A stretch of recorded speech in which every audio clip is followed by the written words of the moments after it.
Today we're going to be talking about how to simplify your digital life. Specifically, we're going to be looking at your laptop or personal computer and really just talking about how you can declutter this area of your life that I feel like, especially when talking about minimalism, often goes unnoticed. So I'm really looking forward to talking about this. I hope you're ready for it. If we don't know each other yet, my name is Ashlynne and I make videos twice a week on this channel about minimalism and intentional living. So if you haven't subscribed yet, I would love it if you'd consider hitting that red subscribe button down below. And with that being said, let's go ahead and look at the first one, which is unsubscribing from email newsletters. And I don't know about you, but for me personally, there is nothing I really hate more than having to open up my email every morning and just hit delete, delete, delete, delete on, countless just unneeded and unnecessary and unwanted email newsletters. Oftentimes we'll sign up for an email newsletter thinking this might be something we get value from, only to realize 3 emails down the line that this really is a pain in the butt.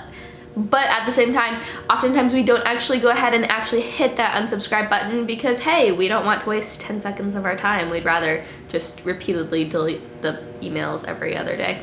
Anyways, this is definitely something that I know I struggle with and a lot of other people do too. So what I really suggest in this area is take 15, 45 minutes, whatever it takes, just sit down one day and open up your laptop, go to your computer, even do this on your phone, and just really go through the emails that you're subscribed to, the newsletters that you're subscribed to, and if there are any that aren't adding value, that you're not reading, you're not opening, and you're just deleting, go ahead and just unsubscribe from all of those and really just kind of start fresh. Number 2 is to turn off notifications on your laptop, and I feel like a lot of times we're willing to turn off the notifications on our phone, but we're often a lot more hesitant to turn off the notifications on our laptop, or maybe sometimes we don't know how to, but this is definitely something that's worth investing time in figuring out and learning how to do.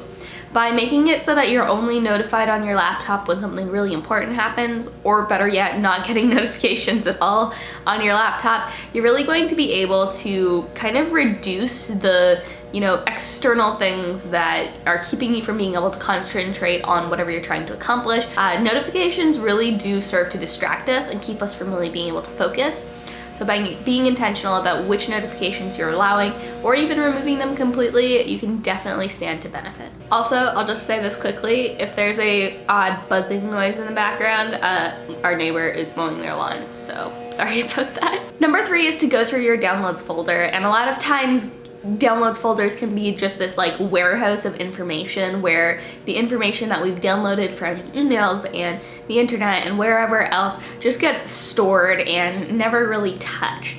So what I would suggest is go through your downloads folder, and anything you want to save, go ahead and move to a well-organized folder somewhere else on your computer, and then just delete everything else in that downloads folder. By kind of starting afresh, it really does help to kind of remove some of the junk from your computer. And also, if you struggle with having enough space on your computer, you would be amazed at how much space you can free up by really just going through your downloads. Number 4 is to organize your files and delete what's no longer relevant. Now, definitely there are going to be some files that you're going to want to keep, whether you're storing pictures on them, important, tax documents, receipt files, anything like that.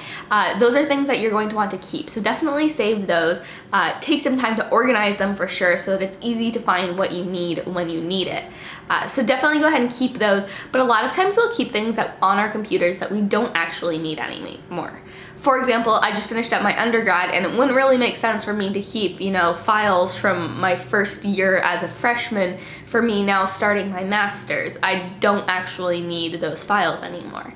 And so I can go ahead and just delete all of that information off of my computer.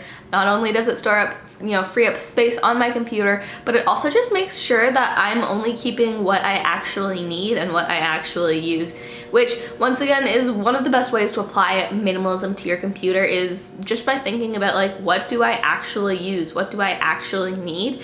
And I feel like with what you keep on your computer, except for maybe pictures, you can be a lot more utilitarian about it. Like, what do I actually use, and only keep that. I feel like we have a lot less sentimental attachment to files than we do the stuff in our lives.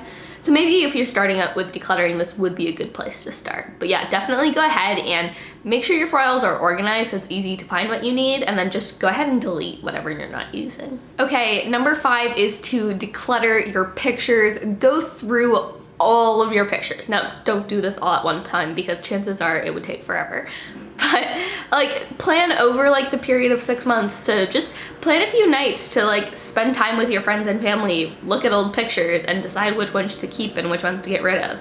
In today's digital age with, you know, our smartphones with, you know, these beautiful little built-in cameras, we tend to take 10 different like pictures so that we can make sure that everyone looks good in them, as opposed to the days when we like shot everything with film and you like take one perfect picture.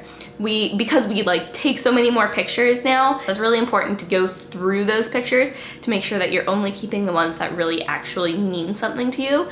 And if you've got 10 of the same picture, just pick one to keep, pick the best one. You don't need to keep all of them. So that's definitely a huge one, is go through your pictures, you know, pick out the ones that you want to keep, and then also decide on which ones you want to delete after looking at them. Okay, number 6 is to back up all of your files in the cloud or on a hard drive.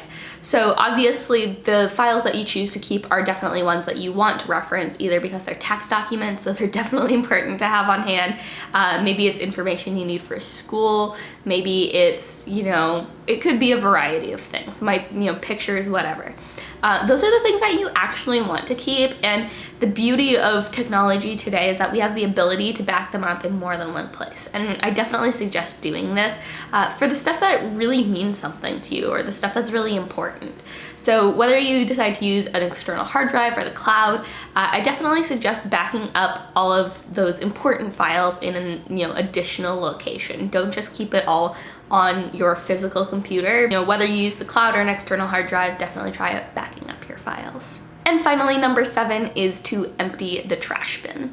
Once you have gone through and organized and deleted everything that no longer adds value, make sure you make it permanent. Go ahead and just delete that trash bin. It will feel so good knowing that you have literally freed up probably like 30 plus gigabytes worth of storage on your computer, and also just gotten rid of a lot of stuff that you weren't using, that wasn't adding value, and that was really just cluttering up your digital space, your workspace, whatever. Okay guys, well those are definitely some of my top tips on how to simplify your digital life. I hope you guys found this valuable. I do just want to throw out there that especially when it comes to laptops, this is definitely an area of your life that you're just going to have to accept that you're going to have to declutter once every probably 6 months or so, maybe more for some people, maybe less for some people, but digital clutter definitely adds up a lot faster than physical clutter does, even in the minimalist computer. So just kind of bear that in mind. I'd be really interested to know what your thoughts on this topic of digital minimalism are. Do you own a personal laptop? Do you declutter it regularly? What does decluttering it look like for you? I would love to know. And if you have any other tips or tricks on how to simplify your digital life, definitely leave those in the comments below. Also, if you guys enjoyed today's video, I would love it if you would consider going ahead and hitting that subscribe button right down below, and don't forget to give this video a thumbs up if you enjoyed it. If you have any other videos you would like to see, definitely go ahead and leave a comment below letting me know what those are. But that's everything I have for you today. I will see you guys in the next video. I love you all so much.